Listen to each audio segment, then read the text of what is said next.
Good evening and welcome to the Hoard Historical Museum. I'm Marilee Lee, the director of the museum, and we are thrilled to host both Carol Pagel and PBS Wisconsin for this program on Lorene Niedecker. As someone who lives in Fort Atkinson like Lorene did, it is always inspiring to be reminded of Lorene's legacy, not just here, but in a far wider area than our city's limits. So Carol, thank you for reminding us of Lorene's importance to all of us. It's my honor to introduce Nick Gulig, our current Poet Laureate of Wisconsin. Nick is a professor at UW-Whitewater, and besides also being inspired by Lorene, he is a poet who lives in Fort Atkinson, which makes me think there might be something in Fort Atkinson's water that creates poets. And on that note, Nick, I'll turn this over to you.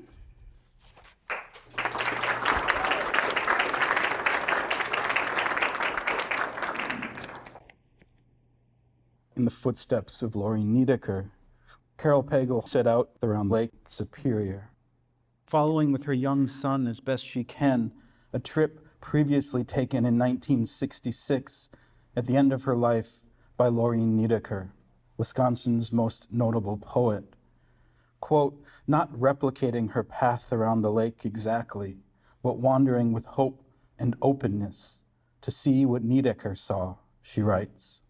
Every day is an intimacy. How close can we step before silhouettes touch? How much can the shade of two shadows overlap? To me, these questions feel rooted not in the anxiety of influence, but in gratitude for it. Her trip around the lake, a form of active recognition, of seeing clearly the lines connecting her to those who came and wrote before. I love these lines of inquiry because they celebrate and credit, pay tribute and give thanks. At their core, these gestures remind us we are not alone, that language is a communal act in which the living and the dead accept each other, work together, speak to and through and of each other. If this is true, it means that no one is an island. We demand, define, and are defined ourselves by the living vibrancy of our relations. The little intimacies too easily forgotten, too often forfeited upon the solitary altar of the self. In addition to being a writer, Carol is also an educator, an associate professor at Cleveland State University, and an editor and publisher, running Rescue Press, which she founded in Milwaukee, as well as the Cleveland State University Poetry Center. In this way, Carol's shadow overlaps with and helps to form the community of which countless students and other writers are a part, myself included. Born in Iowa, raised in Wisconsin and Illinois, Carol Pagel holds a BA from the University of Wisconsin-Madison and MFAs from the School of the Art Institute of Chicago in the Iowa Writers Workshop. She has taught creative writing, literature, composition, and humanities courses at the University of Iowa, the University of Wisconsin-Milwaukee, Carthage College, Milwaukee Institute of Art and Design, and Columbia College, Chicago. The author of 3 books of poetry, a collection of essays, and 3 chapbooks, her writing has appeared in some of the most important and influential journals in the country. Currently, Carol is working on a book-length essay about Lorene Niedecker and her relationship to regional politics, the Great Lakes, small press publishing, humor, and reading. It is my honor to introduce and welcome to Fort Atkinson, my friend Carol Pagel.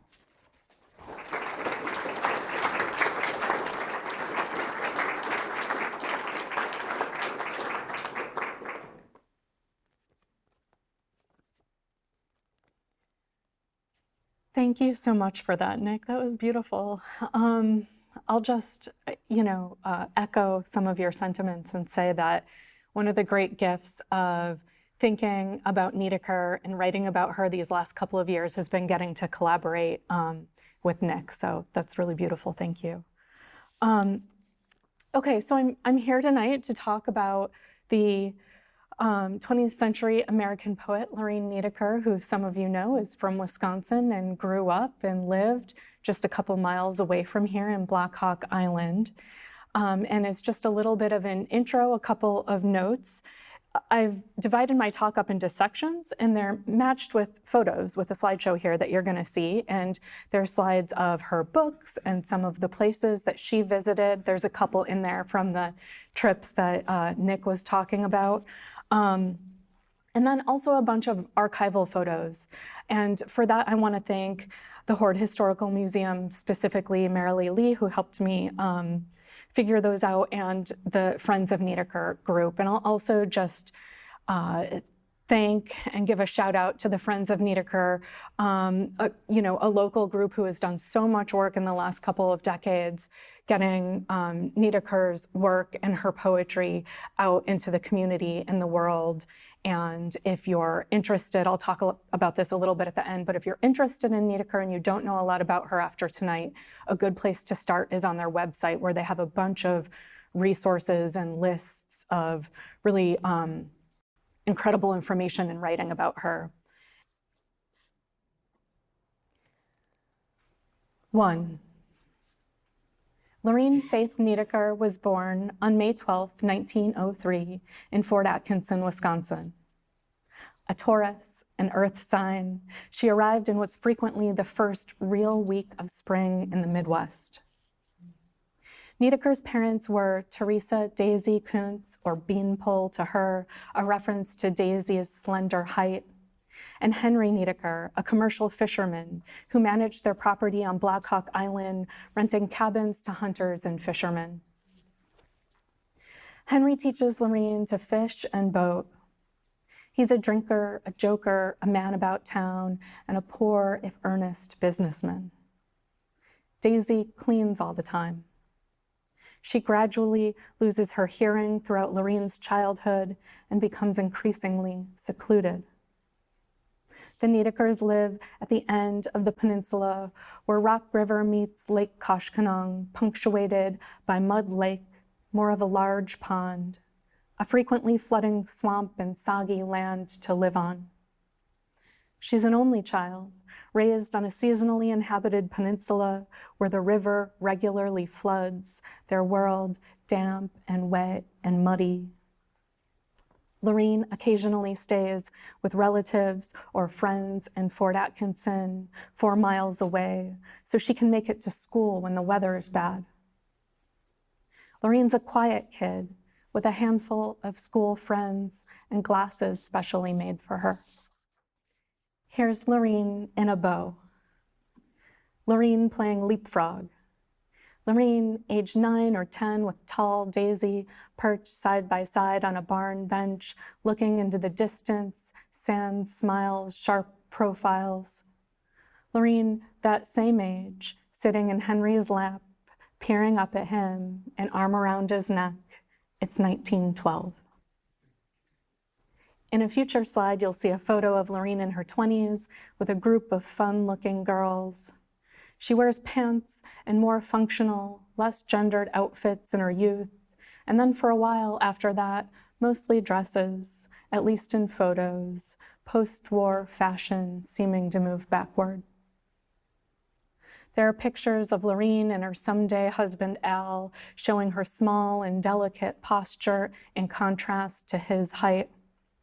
His disabled arm often tucked down or behind her back, away from the camera's eye. Soon you'll see her iconic harlequin cat-eye glasses and short curly hair. Niedeker's very blonde her whole life, then a bit of gray, I don't know if dyed. She has a nice smile, bright eyes.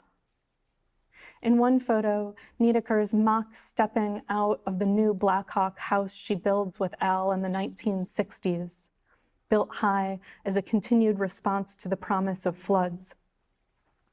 In one, she's in her neighbor Gail Robb's director's chair, perched in front of the river. Lorene tells Gail she desires a single image or two to represent her, like Dickinson or Willa Cather.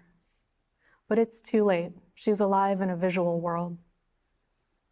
My favorite is a photo that you'll see right at the end of Niedeker standing off center and to the side of Julie, her stepdaughter, and Elle later in life in their yard, taking a picture of the photographer taking a picture of her. Today you'll see some of the existing pictures of Niedecker, courtesy of the Hoard, but there are many more from Lorraine's point of view. She made travel books, scrapbooks, collages. Many of her remaining photos weren't of people at all, but the natural world. Glimpses she caught of the land and the light and the grass and the animals. Niedecker's nearsighted, has trouble with her eyes, is always noting what she's missed by not quite seeing it. She looks away for an instant, the wrong way at the right time, sometimes standing in front of something when she should have spun around. Her poems, so often about seeing, landscape, and the particulars of place, are flooded with precise but incomplete visions, often focusing on one detail instead of every detail, the compelling uncertainty of looking. Her sly, knowing inability to absorb the entire panorama. Many lines of Niedecker's poetry note a failure to clock what she knew was there. The clarity of one physical sense operating as contrast to another, her inability to see well, making other mysteries more transparent. In an early poem, she jokes, "A student, my head always down, of the grass as I mow, I missed the cranes." And in her later, longer poem, Lake Superior, a section of it reads, "I'm sorry to have missed Sand Lake. My dear one tells me we did not. We watched a gopher there." 4. As a girl, Niedecker writes, reads, plays music, helps her mom around the house, watches the rivers work.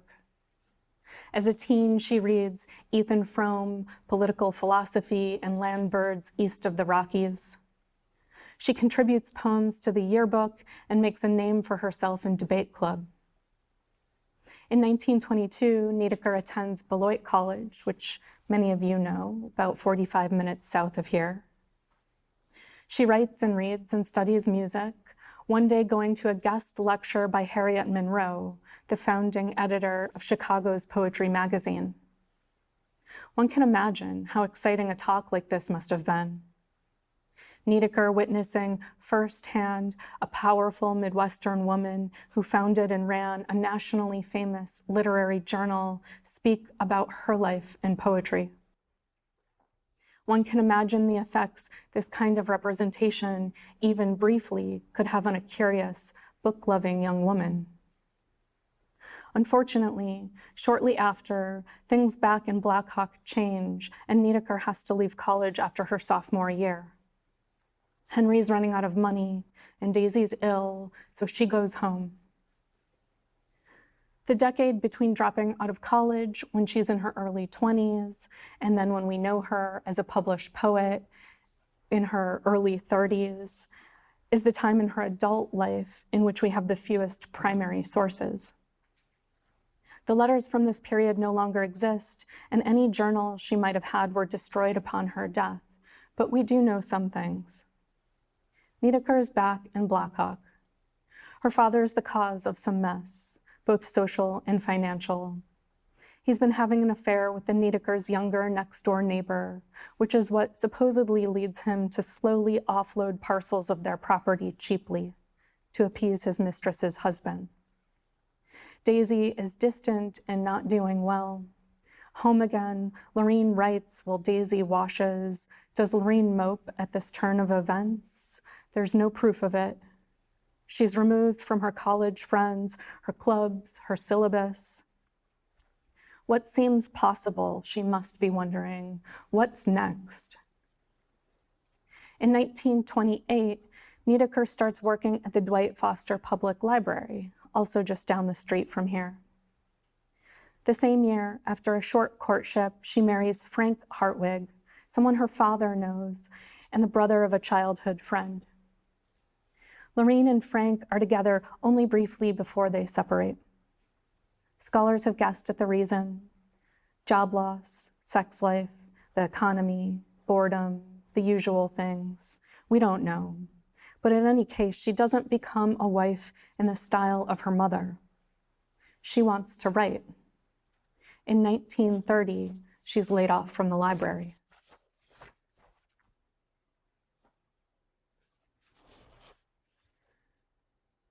Five. Right around this time, Ezra Pound asks his friend Harriet Monroe, the previously mentioned editor of poetry, if a young writer he knows, Louis Zukofsky, can curate an issue of the magazine. Monroe agrees, encouraging Zukofsky, who Pound sees as an inheritor of modernist and imagist values, to invent a name for the group of friends he collects, and so Zukofsky introduces the Objectivists: Kenneth Rexroth, Karl Rakosi, George Oppen, Basil Bunting, and Charles Reznikov, among others. The Objectivist priorities, though loosely defined, include a concentration on particulars, a focus on material conditions. One might say it's a Depression-era, Marxist-influenced, male-centric, cool view, minimalist, logical, fact-based approach to writing poetry, including values pulled from modernism, values that all show up again later in documentary, language, and eco-poetic traditions. An objectivist poem draws meaning from speech and music, tools to be used for calibration and precision. Niedecker, who's later called the truest objectivist poet by Rakosi, was later associated or affiliated or adjunct to this group via friendship and a similar poetics, though she wasn't very meaningfully or publicly acknowledged as being a part of it while it was happening. But she doesn't know any of this when she picks up the February 1931 issue of Poetry. She's 28, an unemployed college dropout, estranged from a hardly husband with a complicated family and few friends she can talk to about what's most important to her. In 1931, a gallon of milk is 26 cents. Hoover's president. America's 3 years into the Great Depression. The average national wage is $1,850 a year, though a librarian probably made less than that. The following year, in 1932, UW economics professors would form the first unemployment compensation program in America, right there in Wisconsin. But in 1931, Lorene is reading. Lorene's on the brink of a new life. The magazine introduces a freshly grouped coterie of poets presented against the mainstream for the first time as a unified force by a writer who, though from New York, recently taught not far from her in Madison. So what does Niedecker do? She writes a letter to Zukofsky, and he reciprocates the gesture. This is young Zukofsky. 6. Niedecker's letter begins a correspondence that will last nearly 40 years. On Zukofsky's suggestion, she sends poems to Harriet Monroe, which are published a few years later in Poetry. They write to each other for about 2 years before he invites her to visit in New York. Henry helps her purchase a train ticket against Daisy's wishes, and Lorene packs a bag, showing up in Brooklyn. When she arrives, Lorene and Louis become a couple, and though there's little information about this time in New York, Lorene is described by Mary Oppen, wife of George Oppen, the poet, as reserved, once showing up late to a dinner because she was too shy to ask for directions on the subway. Lorene and Louis write, talk about literature, hang out with poet friends. Eventually, she gets pregnant and has an abortion, shortly after which Niedecker returns to Wisconsin. Who knows how Lorene felt about any of this? But by 5 or so years later, when their surviving letters begin, Niedecker and Zukofsky are still friends. Her time in New York, one could maybe say, is evidence of a willingness to take risks for love and for poetry. A few years later, Zhukovsky marries Celia Tho, a composer and musician he meets in New York. They have a kid who Lorene knows and adores from afar, the someday famous violinist Paul Zhukovsky. Niedecker and Zhukovsky write to each other consistently, sometimes weekly, over the ensuing 4 decades, about poetry, their lives, money, the weather, the reading, what's on their minds. From the time Lorene first reaches out, they're best friends of a kind, and it's worth noting that the longest literary friendship of her life began because of the reader she was. Her primary devotion was not to a man, writes the poet-scholar Rachel Blau du Plessis, but to her writing, and Zhukovsky helped confirm her in this vocation. 7. From 1938 to 1942, by then in her late 30s, Niedecker works for the Federal Writers Project in Madison, helping edit and organize the WPA's Guide to Wisconsin. The Works Progress Administration's writers, tasked by Congress to hold up a mirror to America and describe the life and people of a whole nation, employed more than 8 million people, though in 1938 only a little over 13% were women. It's during this time, while her day job requires a significant amount of research and editing, that Niedecker is also working on the poems that will become her first book, New Goose. Niedecker will come to refer to these early poems as folk poems, often arising from or referring to the speech or talk of neighbors or colleagues or strangers. She's working with the oral histories and interviews in Madison, helping put together a travel guide based in part on synthesizing the cultural knowledge of the Wisconsin public. Her poetics mirror these gestures, the interactive, the natural, the historical, the social, New Goose including slight, smart slices of the commons. Here's one. For sun and moon and radio, farmers pay dearly. Their natural resource, turn the world off early. Though it isn't published until 1946, New Goose is Niedecker's Depression-era collection, much of it touching on economics, small-town gossip, and rural survival, about what people do to get through. Their socialist-influenced critiques of the nation as its citizens are struggling through war and unemployment. Here's another. I doubt I'll get silk stockings out of my asparagus that grows too fast to stop it, or any pair of capitals, miracles of profit. New Goose is additionally made of language overheard. One poem is about a neighbor, a boss, a girlfriend of hers getting married, folk poems aiming for the political, the energetic, the insightful. New Goose, the title also, of course, refers to children's verse, Mother Goose, common rhymes, her own heavy sonic play, often complicating the threat of the content. 8. She's funny. She knows she's funny. Funny people usually do. When you're funny, it's what you live for. Little jokes with her late-in-life husband, Al, typed up and given to his kids for Christmas. Witticisms, her letters always in jest, self-deprecating, humility with a wink, making the heavier themes in her work buoyant with some unexpected twist. Maybe a quick shift in tone, the music of a line causing song where there wouldn't usually be one. All that talk in her head.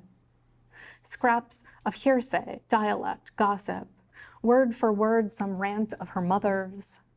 Sometimes a quote carries the thought, shards of dialogue lifted from the day to frame. A piece will begin like the start of some radio gag, one joker turning to another, like this.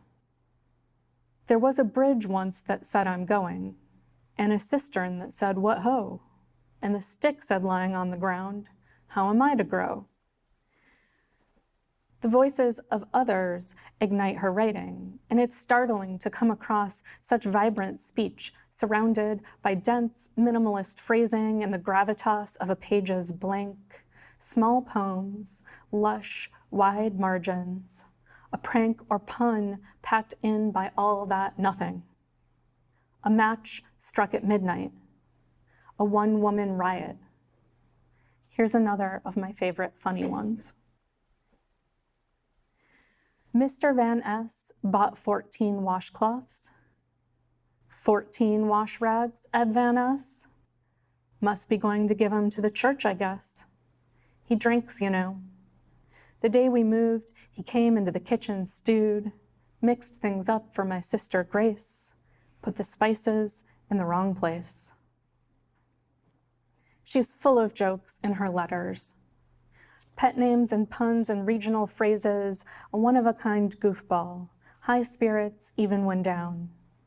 She likes, I think, to imagine a laugh. In her letters, she complains about her life sometimes, but nearly always with a grin, a turn of phrase to erase or change critique to music after saying it. 9. When the WPA work ends, Niedecker briefly works for the radio station in Madison, returning home to Black Hawk again in 1942. Though Henry owns and manages the Black Hawk land, it was actually Kuntz family property, gifted through marriage, first purchased by Daisy's great-grandmother in 1863, 15 years after Wisconsin acquired statehood, and only 30 or so after the Black Hawk War. This land, the land where we now stand, was once occupied by Ho-Chunk and Menominee tribes, though Black Hawk Island and Fort Atkinson are named for 1832's Black Hawk War, which began on the occasion of Sauk, Fox, and Kickapoo tribes attempting to return to farm ancestral lands in northern Illinois after having been pushed out, at which point they were chased up and through southeast Wisconsin, only about 150 of the 1,000 tribe members surviving after a year of battles with General Henry Atkinson's army. The indigenous history of the region was known by Niedecker, who writes in a 1941 letter to Zhukovsky of Chief Black Hawk's autobiography. She writes, "And once more I read the Black Hawk War and old Chief Black Hawk who lost his women and children in the swamps where I live, so the white army wouldn't find him. After I read about the Black Hawk War, I didn't think much of white people. That war started with Black Hawk and his men crossing the Mississippi River over into Illinois with a white flag of truce, and our soldiers didn't stop for that, just shot him down. Then Black Hawk was captured and taken on a trip over the East, shown to the president, and he dictated his life to a Frenchman, and that's one of my great books." Niedecker's life and poetic subjects are inextricably linked to her understanding of the land she lives on and the ecology, geology, and violences of her region, as well as her lifelong sense of connection between private property and corruption. A poem in New Goose reads, "Black Hawk held, in reason land cannot be sold, only things to be carried away, and I am old. Young Lincoln's general moved, pawpaw in bloom, and to this day, Black Hawk, reason has small room." 10. Years later, after her parents die and Lorene inherits her family's property, which would by then be a smaller acreage punctuated by cabins still rented out to hunters and fishermen, she lives in an ongoing state of discomfort at this ownership, a concept she'll always despise, as well as dread at having to save the land repeatedly from floods and taxes and debt and disrepair. On the other hand, though it's never a permanent source of income such that Niedecker doesn't need help or have to work, she does possess a room of her own and lives in it as an artist for several decades alone. She also lives in a place with unstable, unpredictable, and quickly shifting weather. Black Hawk Island, a frequently flooding swamp except for when it's frozen. She doesn't have indoor plumbing for years. One's entire day or mood could be determined by what they see looking out the window. In a letter, she writes, "Early in life, I looked back of our buildings to the lake and said, I am what I am because of all of this. I am what is around me. These woods have made me." This is a picture from a little after she died, but presumably what the flooding would look like. 11. Lorene reads all the time, nearly anything she can get her hands on, though she's often drawn to the avant-garde, the aesthetically innovative, biographies, naturalist texts, and modernist and classical poetry. She calls her personal library her immortal cupboard, and some of her books include biographies of Mary Shelley, Beethoven, Winslow Homer, Henry James, and Hopkins. She possesses the letters of Lord Byron, Emily Dickinson, Flaubert, Freud, Keats, Rilke, Stevens, Woolf, and Edna St. Vincent Millay, as well as environmentalist texts like The Life of the Bee, Birds and Their Attributes, and the journals of Lewis and Clark. She reads deeply and widely with small press books sent to her from friends and from publishers.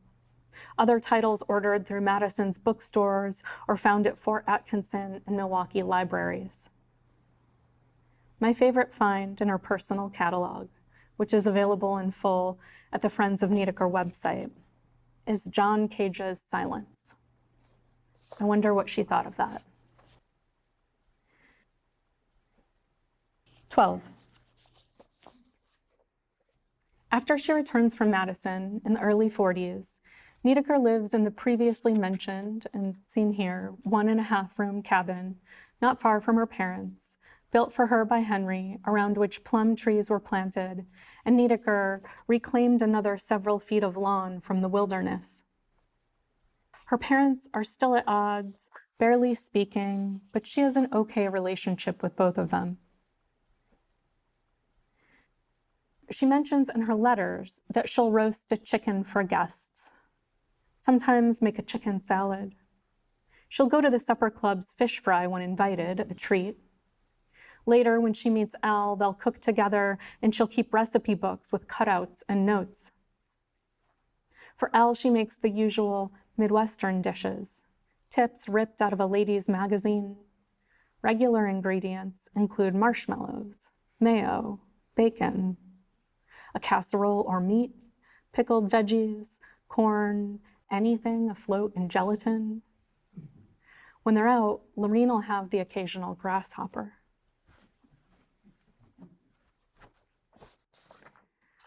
13. In 1944, Niedecker gets a job at Horad's Dairyman, a journal devoted to dairy farming, where she proofs agricultural articles. She's 41. It's the year of Gaslight and Meet Me in St. Louis. She buys herself a new dress and hat in Madison. The dress has a black velvet jacket and vari-colored skirt, a rare purchase, though she's attentive to fashion, having always desired a fur coat. Niedecker doesn't really like the job. Many days she walks the 4 miles into Fort Atkinson and back, northeast on Black Hawk Island Road, then Riverside Drive along the Rock, except for when she gets a ride in which case she reads the paper at a nearby hotel before work starts. Niedecker's letters show she dislikes Horad's not so much because of the work, which is tedious but which she is good at, but because of a despised, bullying coworker. At any rate, she gets some poems out of it. One's a kind of persona poem in the voice of her boss, A.J. Glover, the editor of the magazine and a big ag man in Wisconsin. Recognized by Hoover in 1930 as the man who had made the greatest contribution to American agriculture during the decade. Nearly no one local knows she's a poet. Niedecker quits Hoard 6 years later in June of 1950, when her eyes can no longer focus for so long on such little print. After that, she goes on disability benefits for a number of years. Niedecker worries about money her entire life, and her finances are a complex combination of overlapping, specific situations. She doesn't purchase much for herself: boots, books, food. She later, in her 50s and 60s, makes a modest income on the rent of her family properties, much of which is then also spent on lawyer fees for taxes and upkeep. She's poor, but sends money to the Zhukovskys when they need it, and they send some back. Her father builds her a cabin to live in. She has few expenses, no large family, no children. Every few years, a bunch of her possessions get swept away or ruined in a flood. She works several jobs of varying pay, marriage to Al eventually allowing her to quit right around retirement age. She thinks and writes about the lives of the working class. In her own life, there isn't anyone quite like her. 14. All of this could be told as a narrative of female pathos, writes poet-scholar Rachel Blau du Plessis in her essay Lorine Niedecker, The Anonymous. But feminist critics must insist on the agency of writers, on the series of choices, even among narrow options, even favoring self-erasure, which allow a person to construct an oeuvre. And then later, in the same essay, every time she is mentioned, she must be reintroduced. 15. Copies of New Goose and Zhukovsky's Anew arrive at her house in March 1946, both having recently been published by James Decker's Micropress out of Prairie City, Illinois. It's Niedecker's first book, and she's 43. The river's flooded. She writes in a letter that water here is 8 inches on the driveway, and her and Daisy dance around the kitchen in hip boots, 2 silly goofs. Lorine's proud, she's pleased, her poetry's published, she's got new waiters, both causes for celebration. In the letter, she writes to tell Zhukovsky of the arrival of the books. Niedecker closes with details about access to purchasing stockings, information meant to be passed along to Celia. And also says Rezi, Charles Reznikov, wrote to compliment her about New Goose. He's already read the book and enjoyed it. Niedecker is not above being annoyed by publishing. In a later letter, she's hot under the collar. Concord Publishing's printed parts of her poems in bold, an annoyance that grows on her, itchy error. Throughout her correspondences, Niedecker rants, raves, compliments, and thrills over her interactions with editors and printers, as well as the state of small press publishing, which was the way she and most modernist, most objectivist poets published. The history of innovative American poetry always located in presses run by a handful of editors, publishing and selling in small quantities. Readership occurring via word of mouth, literary reviews, hand-gifted books, and friendships. Niedecker is invested in the process. She thinks about fonts, distribution, printing schedules, layout, and printing costs. She's alternately grateful, irritated, and enlivened by the act of publishing, which she considers a necessary part of her writing life. She's ambitious and pragmatic, thankful, social, exacting. She appreciates the labor that goes into these collaborations. She's self-deprecating and self-aware, while often feeling like an outsider, which she both was and wasn't. Niedecker is connected and deeply respected, if rarely featured. She's admired, if not rewarded, her thinking crucial to the work of several other peer poets, if also simultaneously overlooked. She's considered graceful and intelligent by many of her male peers, while at the same time, few of them do much as they do for each other to include her in poetry's public happenings. Though even when they do, she doesn't always want to be a part of it. She never teaches or gives readings. She keeps her writing close, sometimes even a secret. Coming from a folk tradition, Niedecker believes in the power of her work in the world without her. 16. She loves Chopin and she loves Beethoven, though she wonders if her love of Beethoven is a bit ordinary or embarrassing. She loves Paul Zukowski's violin. With Henry, she listens to a recording of Paul playing on the radio. She loves the records gifted to her from local friends. She writes that she wishes she could hear Duke Ellington's Black, Brown, and Beige, which wouldn't have been possible. So says a footnote written by the Niedecker scholar Jenny Penberthy in the letters between her and Zukowski, because of a 1940s ban on recordings imposed in order to ensure attendance at live performances. 17. June 6, 1948. Complaints about the neighbor who's mowed me down my dogwoods and tree with his power lawnmower while she's out there with a corn knife trimming the edges. She takes a conservationist stance and can't stand to see a fisherman catch carp without a permit.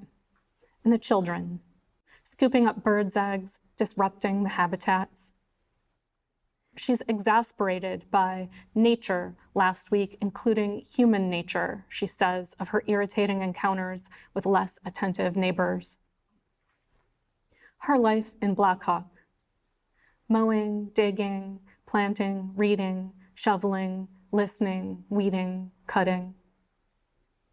I cut grass there and planted willows, my eyes to the green ground so much that I can almost feel seawater in my veins, she writes in a letter.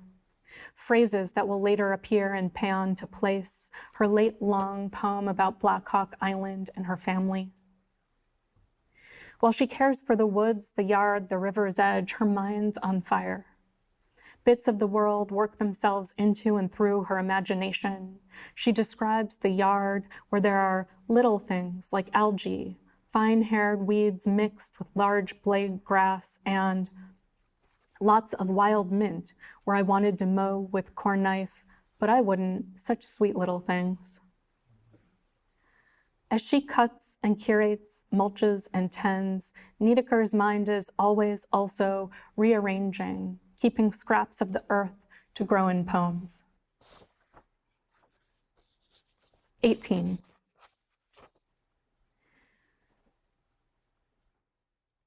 Around this time, Niedecker's written up in the local news for the first time, outed as a poet in a list of other famous people from Fort Atkinson, including the makers of dairy equipment, sausages, canned goods, and barn equipment.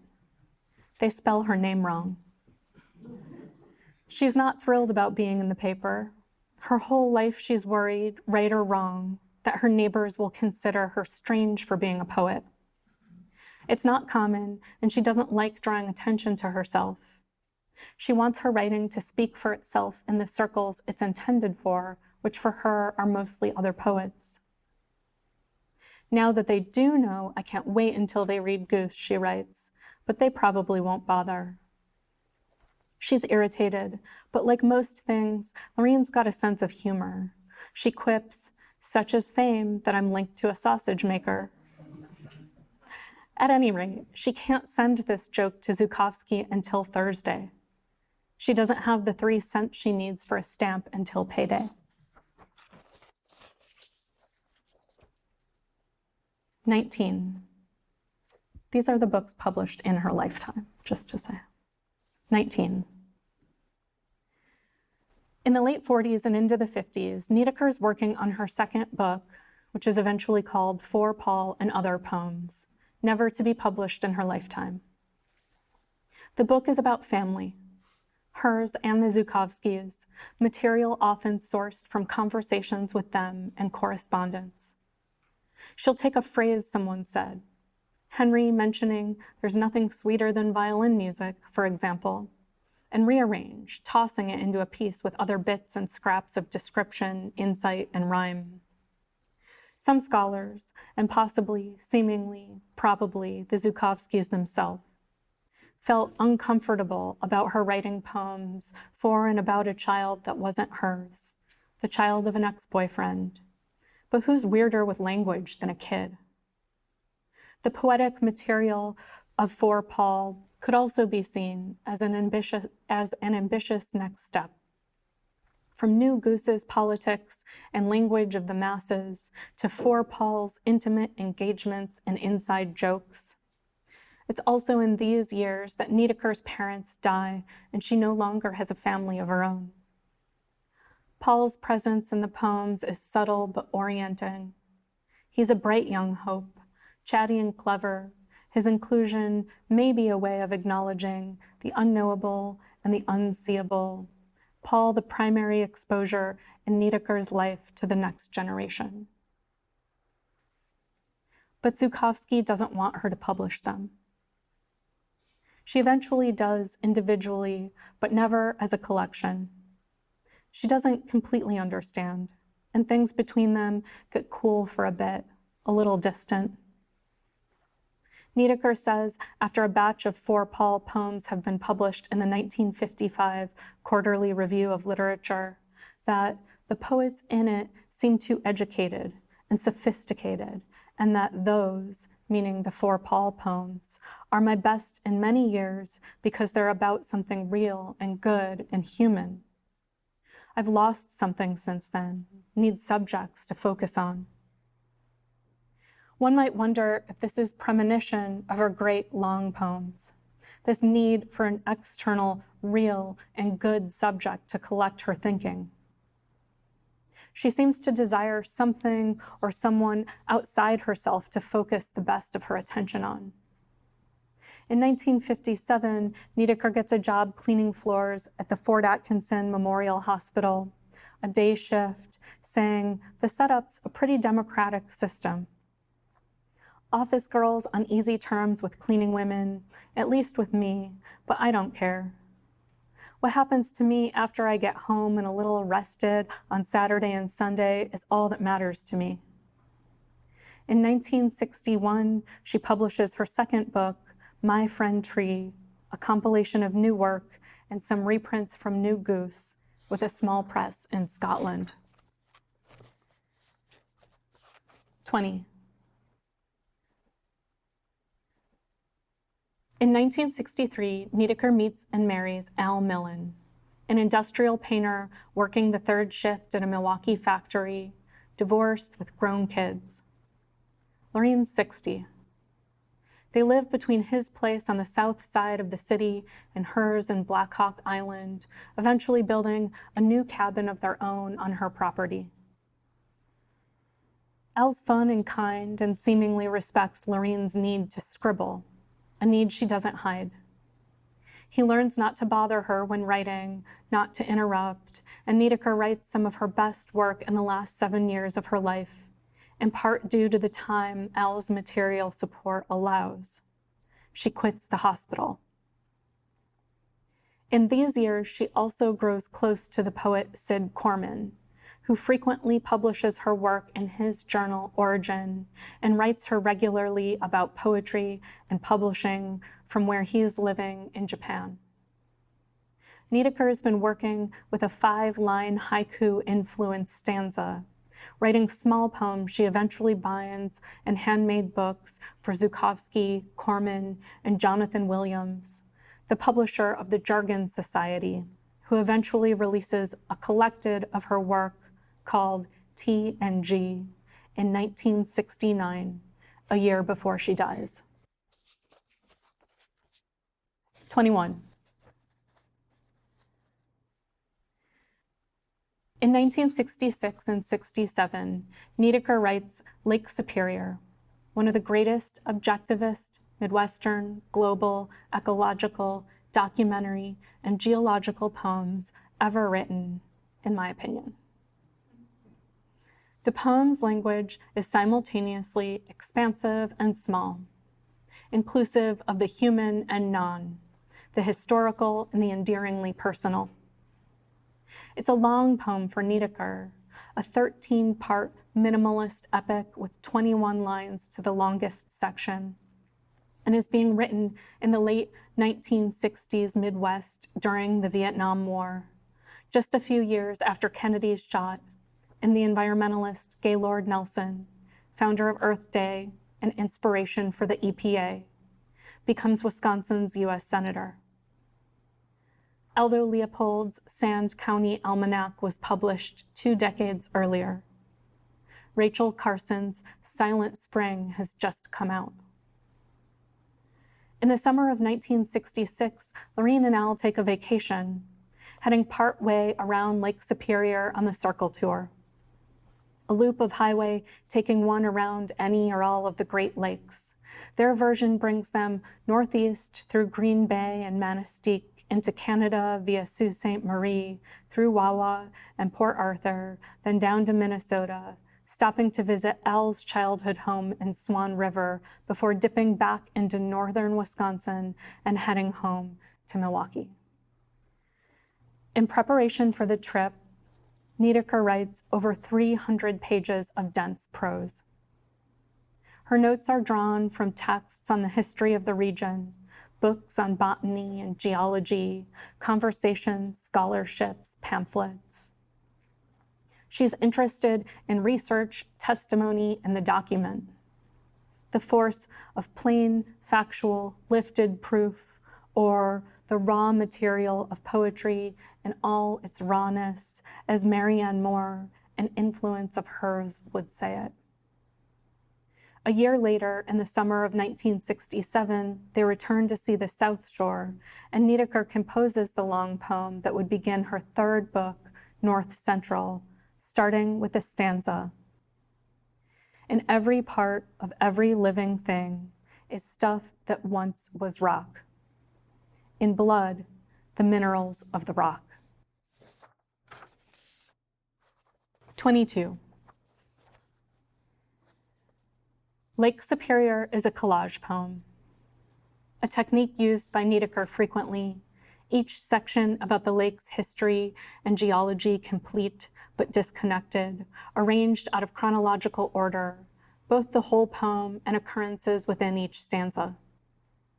The nonlinear assemblage is perhaps a way of making each phrase or fragment ecologically tantamount, each layer one among equivalents, as if a poem could serve as a visual cross-section of place, the reader able to view numerous historical moments concurrently in the same space.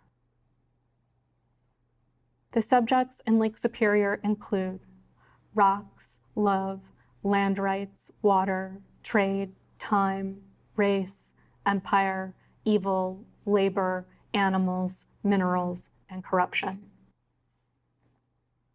From Marquette to Granite and back again, Niedecker situates the stanzas in Lake Superior such that there are different strata for the geese, the voyagers, the agate, and Al. Collage, a method of breaking the already broken, gathering, opposing, salvaging. It's a relational practice, outward-oriented, a process of collecting from the world and then rearranging it. Niedecker's poems often enact the path one thing endures to become another. It's possibly haphazard transformation. Sand accumulating irregularly to stone, or thought escalating to action. 23. A year after her first trip around the lake, Niedecker writes a second long poem, Wintergreen Ridge, better than Lake Superior in her opinion. She's just been to the ridges in Door County, about 3 hours north of Milwaukee. Some of you probably know it, where the land rolls from Lake Michigan in waves and the forests are some of the southernmost boreal. Like Lake Superior, the area is another geologically unique Wisconsin site within driving distance, and Wintergreen Ridge is the first poem Niedecker describes as having a let-go approach, which means to her a return to the associative and surrealist gestures of her youth, alongside naming the scientific and the exacting. Niedecker calls this blend of poetics reflectivism, describing a praxis she's newly verbalizing as her own. 24. Niedecker's immortal cabinet is rife with writers situating a specific place's narrative by documenting its transformation. Niedecker read the travel writing of Alexander von Humboldt, Basho, and John Muir, who grew up just north of her in Portage, Wisconsin. She owns a Margaret Fuller biography and would presumably have been familiar with Fuller's Summer on the Lakes, a travelogue describing Fuller's 1843 trip through the Great Lakes. One increasing interest of Niedecker's in her longer later poems is description of place or person over time. She writes multi-sectional biographical works about Thomas Jefferson, William Morris, and Darwin. She's interested in the ecological conundrums emerging from the specific environmentalist consciousness of her region, and is one of many mid-century writers attempting to integrate natural patterns into a form true to the exploitations of its inhabitants. Niedecker understood that the place where she lived, the plot of land she claims gave her everything, was never really hers to begin with. One of her later poems, Foreclosure, reads, "Tell 'em to take my bare walls down, my cement abutments, their parties thereof, and claws of claws. Leave me the land, scratch out the land. May prose and property both die out, and leave me peace." 25. Lorene dies too young.